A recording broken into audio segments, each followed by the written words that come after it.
2017년 첫 예배에 오신 여러분 주님의 이름으로 환영합니다. 아멘. 오늘은 너희도 서로 사랑하라 라는 제목으로 말씀을 증거하겠습니다. 2017년도 새해가 시작이 되었습니다. 여러분은 무엇을 이 새해에 기대하십니까? 오늘 여러분 앞에 새로운 표가 걸려 있습니다. 뭐라고 되어 있습니까? 한번 같이 읽어볼까요? 너희도 서로 사랑하라. 네, 이것이 주님께서 주신 새 계명입니다. 하나님을 사랑한다면 너희도 서로 사랑하라. 내가 너희를 사랑한 것 같이 너희도 사랑하라. 이것이 우리에게 주신 율법의 정신이고 새 계명입니다. 2017년도 우리 서로 사랑하며 삽시다. 모든 일을 주께서 하셨듯이 그렇게 사랑하며 살아갑시다. 이 사랑은 주님이 우리를 사랑한 것 같이 너희도 사랑하라 라는 명령입니다. 여러분, 우리 교회가 어떤 교회로 소문이 나기를 원하십니까? 이 질문을 한번 곰곰이 생각해 보시기 바랍니다. 어제 송구영신 예배에서 말씀을 나누었듯이 올 한 해에 주님의 성품을 닮아 성령의 열매가 맺어지는 그러한 한 해가 되어지기를 소원합니다. 신자는 예수 그리스도 안에 있는 새로운 존재입니다. 새로운 시각이 있고 새로운 인식이 있습니다. 새로워진다라고 하는 것은요, 일종의 변화입니다.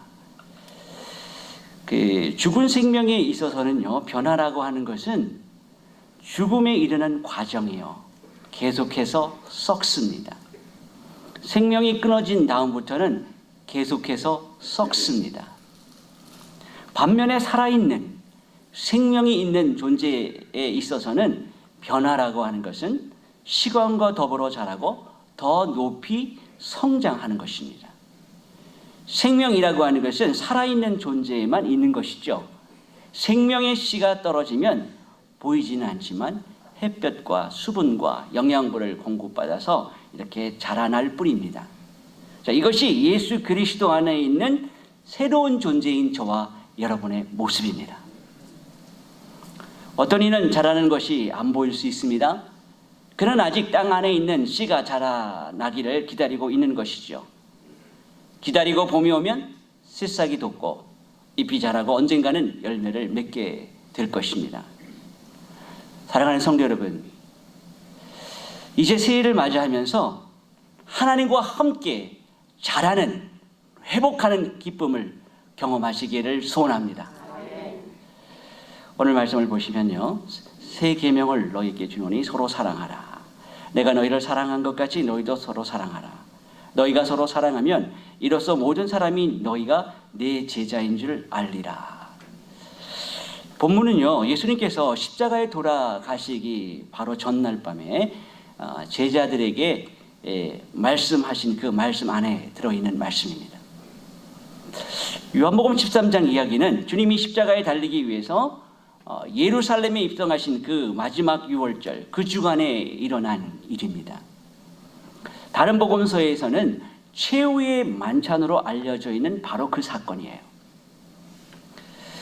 그때 예수님께서는요, 세상을 떠나 아버지께로 돌아갈 때가 되었다라고 하는 것을 이렇게 하셨습니다. 아버지께로 돌아간다는 표현이 어떤 것입니까? 십자가에 죽으시는 거예요. 그것을 다른 표현으로 이렇게 표현한 것이죠. 이제 세상 죄를 지고 가는 하나님의 어린 양으로 세상의 모든 죄를 인해 십자가를 지고 능욕당할 바로 그때가 이른 것이죠. 그때 주님은 세상에 있는 자기 사람들을 사랑하시되 어떻게 사랑하셨냐면요, 끝까지 사랑하셨다라고 말씀하고 있습니다. 그런 주님께서 자기 사람들이라고 말하는 사람들이 구체적으로 누구일까요? 우선 우리는 이 말씀이 최후의 만찬 때 하신 말씀이기 때문에 제자들을 의미한다 말할 수가 있습니다. 그런데 제자들의 그 수준을 우리가 살펴보면은요, 어떤 수준이었습니까? 한번 생각하시면서 따라오시기 바랍니다. 최후 만찬을 대하는 그 말씀하기 직전에 그 제자들의 모습이 누가복음 22장 24절의 말씀을 보면 나와 있는데요. 예수님의 제자들이 그때까지도 누가 크냐? 그러한 논쟁을 하고 있었습니다. 그러니까 아직도 그들은요, 하나님의 나라와 메시아의 구원자 하나님에 대한 말씀을 이해하지 못하고 있었던 거예요. 오늘 본문 13장은 최후의 만찬을 하시는 가운데 주님께서 천국이 어떤 사람들의 것이고 성도가 이 세상에서 어떻게 살아가야 하는가, 그것을 몸소 가르쳐 주십니다. 유대 나라는 여러분 알다시피 먼지가 많은 나라입니다. 건조한 땅이죠. 그리고 날씨가 더우니까 두터운 그러한 신발을 신을 수가 없습니다. 샌들 같은 그러한 신들을 신고 다닙니다. 그러니까 조금만 걸어도 먼지가 수북히 쌓이는 그런, 그리고 냄새가 구수하게 나는 그러한 곳입니다. 자, 그렇게 자연스럽게 발달한 것이요, 그곳에는 발을 닦는 문화입니다. 그러니까 누구든지 손님으로 가게 되면 가장 먼저 그 집에 하인이 나와서 손님의 발을 닦아주는 것이 그들의 문화였습니다. 그러나 이 일은 아주 비천한 일로 하인들조차도 그렇게 하고 싶어하는 일이 아니었습니다. 사절의 말씀을 보니까 저녁 식사 중에 주님께서 발을 씻어주는 장면이 나오죠. 스승이 제자들의 발을 씻겨준 것은요, 그때 당시 유대 관습으로 볼 때는 아주 특별한 경우였습니다. 당시 노예들이 주인의 발을 씻어주거나 아니면 아내가 남편의 발을 씻어주는 경우는 종종 있지만, 주로 신분이 낮은 사람이 신분 높은 사람들에게 행하는 매우 굴욕적인 행위죠. 그러니까 누군가의 더러운 발을 씻어주는 일은 고대와 같이 엄격한 신분 질서 사회에서는 결코 흔한 풍속이 아닙니다. 그런데 예수님께서 이런 문화를 모를 리가 없습니다. 그러나 예수님께서 저녁을 드실 때 자리에서 일어나서 겉옷을 벗으시고 수건을 갖고 허리에 두르시고 그릇에 물을 담고 제자들의 발을 하나씩 씻어 주셨습니다. 그런데 자신들이 메시아라고 믿고 있던 그 예수님이 수건을 두르고 발을 씻기는 그 상황 가운데 제자들의 반응은 없었어요. 미동도 하지 않았어요. 이 일이 얼마나 제자들이 하기 싫어한 일인가라는 것을 엿볼 수 있죠. 자, 이들의 관념 속에서는요, 발을 씻겨주는 일은 내가 할 수 있는 일이 아니야 라고 하는 생각이 너무 깊이 박혀 있었습니다. 그래서 주님이 먼저 발을 씻겨주셨고 있는데도 불구하고 자기들이 가지고 있는 그러한 개념, 그리고 그들의 경험, 그런 인식의 틀을 깨고 발을 씻어줄 엄두를 그들은 내지 못했던 것입니다. 자, 이것이 세상에 있는 사람들의 현 주소고요, 이것이 주님이 사랑하는 사람들의 수준이었습니다. 고대 유대 사회나 그리스 로마 시대에 있어서 누군가의 발을 씻긴다는 것은 열등한 신분을 가지고 있는 사람이 자기보다 높은 신분을 가지고 있는 사람들에게, 그러니까 그들을 에게 복종하는 그러한 노예적인 표시였습니다. 예수님께서 제자들에게 서로 발을 씻겨주는 삶을 살라라고 하시면서 내가 너희에게 행한 것 같이 너희도 행하게 하려고 본을 보여준다, 이렇게 말씀하여 주고 있습니다. 그러니까 예수님께서 제자들의 발을 직접 씻겨주신 것은 본을 보여주기 위함이라는 거예요. 요한복음 13장 14절에서 15절의 말씀을 보니까 이렇게 말씀하고 있어요. 내가 주와 또 선생이 되어 너희 발을 씻었으니 너희도 서로를 발을 씻어주는 것이 옳으리라. 내가 너희에게 행한 것 같이 너희도 행하게 하려 하여 본을 보였노라, 이렇게 말씀하고 있습니다. 예수님께서 서로 발을 씻기라고 이렇게 말씀하시면서 내가 너희에게 한 것처럼 그대로 하라라고 말씀하신 것은요, 본을 보인 대로만 하라는 거예요. 다른 걸 하지 말고 내가 너희에게 본을 보여준 그 본대로 그것으로만 하라는 거예요. 그것을 좀 기억했으면 좋겠습니다. 그러면 예수님께서 왜 갑자기 제자들의 그 발을 씻겨주시고 그것을 따라해라라고 이렇게 하셨을까요? 예수님께서 발을 씻겨주신 것은요, 인간의 더러움이 나의 희생에 의해서만 깨끗해질 수 있다라고 하는 것을 확인시켜주는 것이었습니다. 예수님께서 제자들의 발을 씻겨주신 그것이 크게는요, 예수님의 희생, 십자가의 죽음을 의미하죠. 이것이 온 인류의 죄를 대속하는 희생입니다. 그러나 이것을 작게는요, 너희도 이렇게 살라라는 거예요. 그리고 우리가 어떻게 살아야 할까에 대한 답이 있는 것입니다. 지금 제자들의 발을 씻기는 행위를 통해서 인류를 섬기고자 하는 주님의 모습을 그대로 보여주고 있는 것입니다. 너희도 섬기는 삶을 살라고 지금 우리에게 요구하는 삶인 것이죠. 자, 그렇다면 서로의 발을 씻긴다는 것은 무슨 의미가 있는 것일까요? 우리가 서로가 서로를 대할 때 나는 예수님의 은혜로 깨끗해진 사람입니다 라고 하는 것을 인정하라는 거예요. 서로의 발을 씻기는 것에는요, 자신이 그런 연약하고 불가능하고 무익하고 무능한 존재였다라고 하는 것이 전제되어 있는 거예요. 이 은혜가 있는 사람들에게서 그리스도의 사랑이 흘러나오고요, 그리스도를 통한 진정한 용서가 무엇인지를 나타낼 수 있는 것이고요, 마음에서 우러나온 섬김이 그때 나오게 되는 거예요. 따라서 우리가 발을 씻는 삶의 전제는 나의 발을 씻겨주신 예수 그리스도의 은혜와 예수님의 공로를 인정하는 것입니다. 내 자신을 부인하는 거예요. 부정하는 거예요. 거기에 진정한 사랑이 나올 수 있다는 거예요. 목이 곧은 사람에게는 나오지 않아요. 그래서 발을 씻기는 이야기로 시작된 오늘 본문에 갑자기 새 계명이 등장하고 있습니다.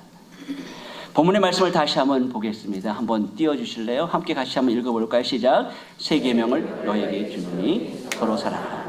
내가 너희를 사랑한 것 같이 너희도 서로 사랑하라. 너희가 서로 사랑하면 이로써 모든 사람이 너희가 내 제자인 줄 알리라. 아멘. 예수님께서 제자들에게 서로 발을 씻겨주는 삶을 살아야 한다라고 말씀하셨습니다. 그리고 이 말씀을 내가 너희를 사랑한 것 같이 너희도 사랑하라고 바꾸어서 말씀하십니다. 그 말씀은 이웃을 향한 진정한 사랑이라고 하는 것은 내가 어떻게 용서받은 자인지를 아는 것에서부터 시작이 된다라고 하는 것을 지금 설명하고 있는 거예요. 여러분, 이웃사랑에 대한 계명은요, 새로운 계명이 아니죠. 옛 계명입니다. 구약 성경 전체가 무엇을 말하고 있습니까? 율법과 선지자의 대강령이 무엇입니까? 하나님을 사랑하고 내 이웃을 내 몸과 같이 사랑하라 라는 것입니다. 이것이 구약이 증거하는 핵심 내용이죠. 자, 그러면 옛 계명이나 새 계명이 뭐가 달라요? 라는 질문을 할 수가 있습니다. 뭐가 다를까요? 내 마음을 다하여 목숨을 다하여 힘을 다하여 뜻을 다하여 주 너희 하나님을 사랑하고 또한 내 이웃을 내 몸과 같이 사랑하라 라고 주님께서 말씀하셨어요. 이 말씀은요, 유대인들은 다 알고 있었어요. 그리고 자기들은 그렇게 살고 있는 줄 알았어요. 여기서 이해를 돕기 위해서 누가복음 18장의 말씀을 보면은요, 누가복음 18장 18절 이하의 말씀을 보면 이렇게 말씀하고 있습니다. 어떤 관원이 물어 이르되 선한 선생이여 내가 무엇을 하여야 영생을 얻으리까? 예수께서 이르시되 내가 어찌하여 나를 선하다 일컫느냐? 하나님 한 분 외에는 선한 이가 없느니라.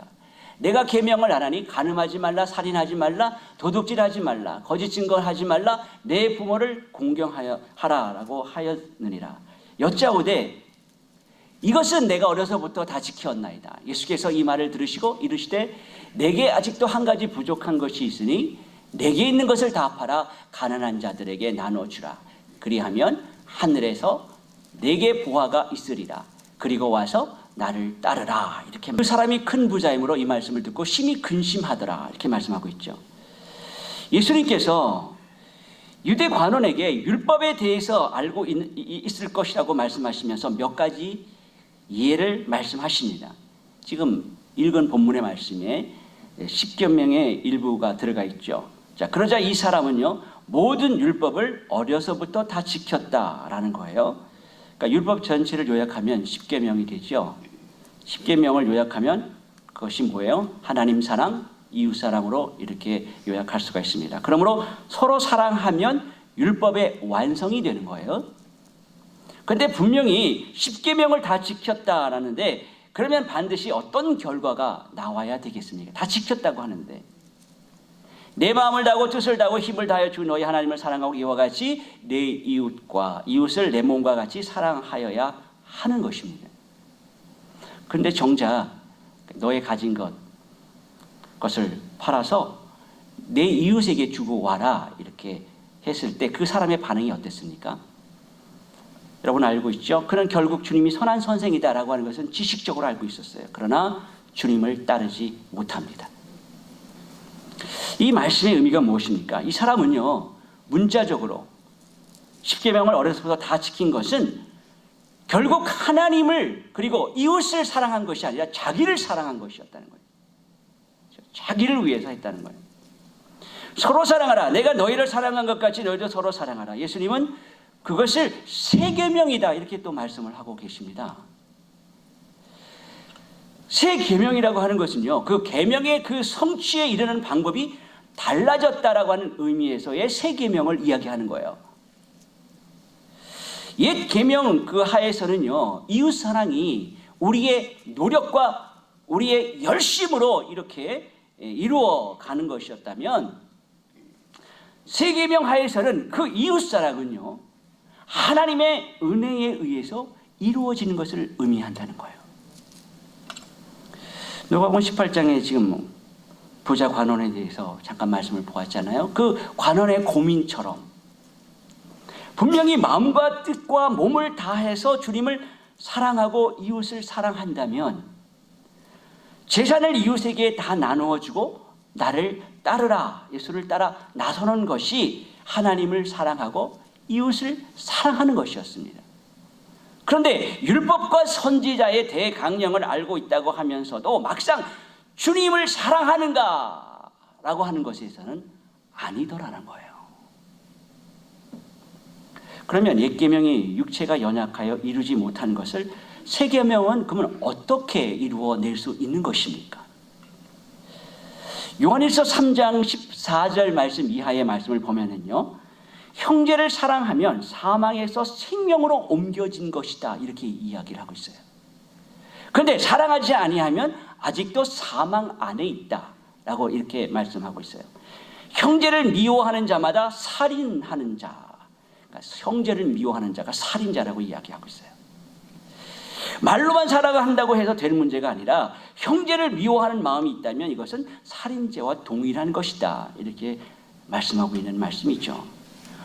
그리고 또한 우리가 말로 혀로만 사랑하지 말고 행함과 진실함으로 할 때 하나님의 사랑이 우리의 삶을 통해서 증거가 된다는 거예요.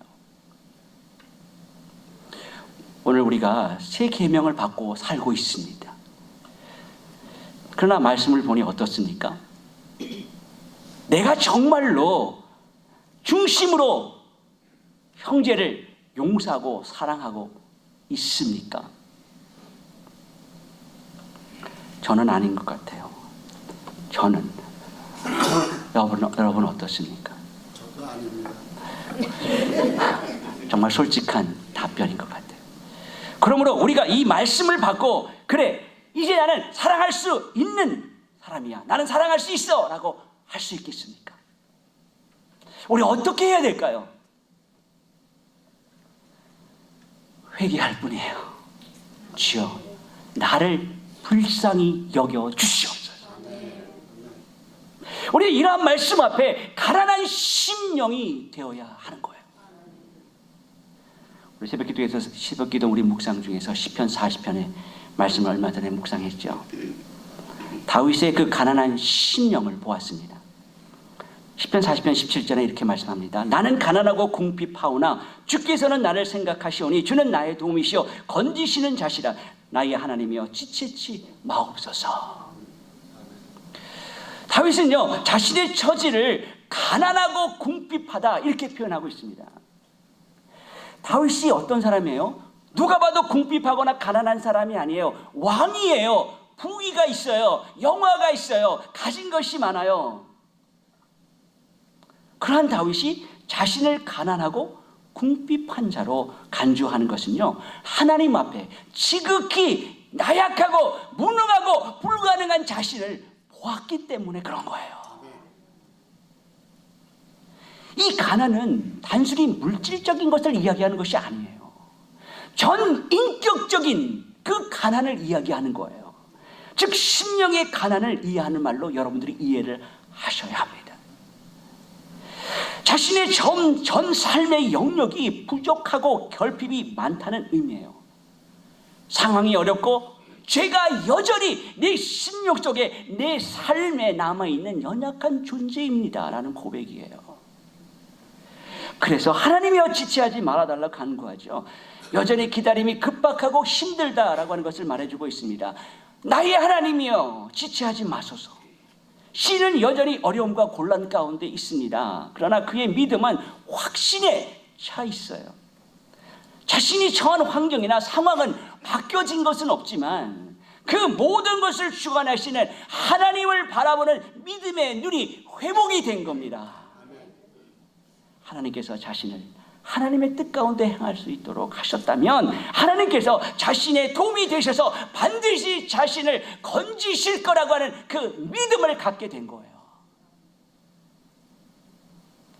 그러므로 이 세 계명이라고 하는 것은요 인간의 노력에 의해서 이루어지는 사랑이 아니라 예수의 사랑으로 가능하다는 거예요. 예수님께서 말씀하시고 예수님께서 이루어내시는 사랑인 것입니다. 오늘 세 계명의 내용을 통해서 우리가 무엇을 발견하고 있습니까? 누가 이 세 계명을 지켜 행할 수 있겠습니까? 우리가 할 수 있는 것이 아니라 우리가 예수 그리스도 안에 있을 때 가능하다라고 주님께서 말씀하고 계세요.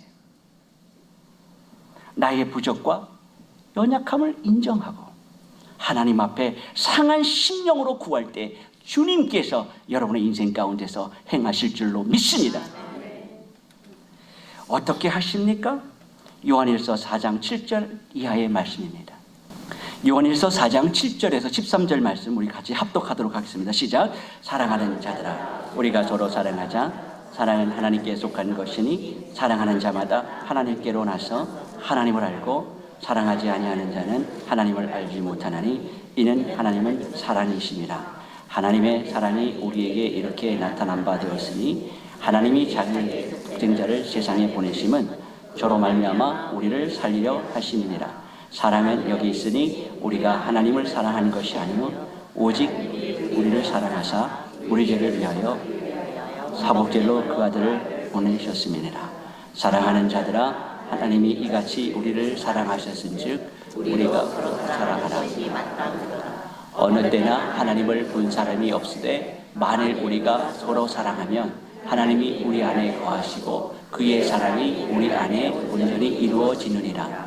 그의 성령을 우리에게 주심으로 우리가 그 안에 거하고 그가 우리 안에 거하시는 줄 아느니라. 아멘. 자, 이 말씀을 보면은요 우리가 하나님을 사랑하는 것이 아니래요. 오직 하나님이 우리를 사랑한 것이 사랑이라는 거예요. 어떤 사랑입니까? 우리 죄를 위해서 화목제물로 그 아들을 보내신 사랑이라는 거예요. 그 사랑을 우리 안에 온전히 이루기 위해서 성령 하나님을 보내신 거예요. 요한복음 14장에서부터 그래서 예수님께서 성령을 보내신다 약속을 하고 계시죠. 그러므로 하나님의 사랑과 이웃사랑은요 그리스도의 은혜로 말미암아 용서받은 자들의 삶 속에서 하나님의 사랑이 우리 안에서 나타나게 된다는 거예요. 하나님이 사랑하기를 요구하시는 것은 무엇이냐면 너희는 마음을 다하고 뜻을 다하고 힘을 다하여 여호와를 사랑하라 요구하십니다. 자, 우리가 사랑하라라고 하는 계명 앞에서 우리는 사랑할 수 없습니다. 오히려 우리는 무능한 죄인입니다라는 고백을 하게 되는 것이죠. 이것이 옛 계명이었습니다. 자, 이러한 세상에 예수님께서 오셔서 우리에게 없던 사랑을 보여주셨습니다. 그것이 제자들의 발을 씻기면서 끝까지 사랑하시겠다라고 하는 말씀과 연관이 있는 거예요. 이러한 끝까지의 사랑을 이제 성령 하나님을 보내셔서 그 사랑을 보여주고 계시는 거예요. 그 그리스도의 사랑이 무엇입니까? 자신의 죽음으로써 우리를 살리신 사랑이에요. 우리를 위해서 대신 죽으신 거예요. 그러므로 그리스도의 사랑은 내 자신을 위해 살아가도록 하지 않는 거예요. 그러한 예수님의 끝까지 사랑하심 안에 들어있는 사람들은 자신의 소유와 능력을 의지하지 않습니다. 자신의 과거의 경험들을 의지하지 않습니다. 그리고 옛사람이 추구하던 이 세상의 것에 가치를 두지 않습니다. 이제 예수 그리스도 말미암아 새로운 사람이 된 성도는 새로운 삶을 추구하는 삶을 살도록 되어 있는 것입니다. 물론 많이 실패할 것입니다. 많이 실수할 것입니다. 연약한 부분들이 보일 것입니다. 그러나 그러한 실수와 연약함과 넘어짐 속에서 이 세상의 것에 대한 실체를 파악하게 되는 것이고요. 결국 하나님 앞에 온전히 순종하는 자로 세워지고 완성되어질 줄로 믿습니다. 새 계명은 그리스도의 사랑을 받은 자라면 그 사랑 안에서 성령의 열매를 사모하고요, 열매를 맺는 삶을 추구하게 되어 있습니다. 새 계명은 우리의 노력으로 만들어내는 것이 아니에요. 예수님이 포도나무가 되고 우리가 가지가 되어서 우리에게 그냥 열매가 맺혀지는 거예요. 즉 예수 그리스도를 믿음으로써 그리스도 안에서 열매가 맺어지는 거예요. 사랑하는 성도 여러분, 새 계명을 너희에게 주노니 서로 사랑하라. 내가 너희를 사랑한 것 같이 너희도 사랑하라. 너희가 서로 사랑하면 이로써 모든 사람이 너희가 내 제자인 줄 알리라 그랬어요. 주님은 세상을 떠나면서 그 최후의 말씀으로 제자들에게 최후의 그리스도의 제자로서의 의무를 부여하고 계십니다. 그 사랑은 평범한 사랑이 아니라 그가 그들을 사랑하신 것처럼 온유하며 끝까지 참고 인내하며 용서하는 사랑을 요구하십니다. 예수님의 사랑은 어떻게 표현이 되어 있습니까? 하나님이신 예수께서 이 땅에 가장 낮은 자리로 오셔서 아버지의 뜻을 이루기 위해서 십자가에서 피를 흘리고 자신의 생명을 우리에게 내어준 사랑입니다. 그 사랑은 우리를 하나님 나라의 하나님 백성으로 하나님 자녀로 만드는 고귀한 사랑입니다. 예수님이 화목제물이 되셔서 우리를 지금 하나님과 화평하게 그러한 관계를 만들어 놓으셨습니다. 하나님은 사랑이시고 그 하나님과 연합된 자로서 이제 우리는 하나님 자녀답게 살아가야 할 줄로 믿습니다. 예수 그리스도는 사망과 죄의 결박을 끊으셨습니다. 더 이상 우리는 죄의 종로로 타지 마시고요, 마귀의 종로로 타는 자가 아님을 기억하시기 바랍니다. 속지 마시기 바랍니다. 예수 안에서 용서함을 받은 그 사랑이 얼마나 크고 자유롭게 하는지를 알기에 나를 미워하는 자를 주 안에서 용서하고 주 안에서 사랑할 수 있는 그 능력을 우리는 부여받게 된 것입니다. 이제 우리는 주님의 은혜와 사랑의 전달자로 이 세상을 살아가는 거예요. 여러분이 메신저라는 거예요. 우리에게 이 사랑이 보여지지 않는다면요, 그리스도의 참 제자가 아니래요. 사랑은 그리스도의 제자라고 하는 표시라는 거예요. 사랑하는 성도 여러분, 우리 교회가 어떤 교회로 소문나기를 원하십니까? 사랑하는 교회. 맞습니다. 말씀이 흥황하는 교회도 아니고요. 물론 그렇습니다. 좋습니다. 치유와 능력이 일어나는 교회 좋습니다. 그러나 주님 오늘 말씀하십니다. 너희가 나의 제자라면 서로 사랑하라. 내가 너희를 사랑한 것처럼, 그랬어요. 주님이 내가 너희를 사랑한 것처럼 서로 사랑하라고 한 것이 새 계명을 지키는 것인데, 너희가 서로 사랑하면 이로써 모든 사람이 너희가 내 제자인 줄 안다라는 거예요. 사랑하는 성도 여러분, 세상이 우리를 예수님의 제자로 인정하게 되는 것은요, 우리가 예수님의 제자들처럼 기적을 행하는 것에 있지 않습니다. 우리가 주 안에서 축복받기 때문도 아닙니다. 우리가 서로 사랑할 때 세상이 우리를 보고 저들이 하나님의 제자들이구나, 예수의 제자들이구나, 그리스도인이구나 평가한다는 거예요. 2017년 한 해가 시작이 되었습니다.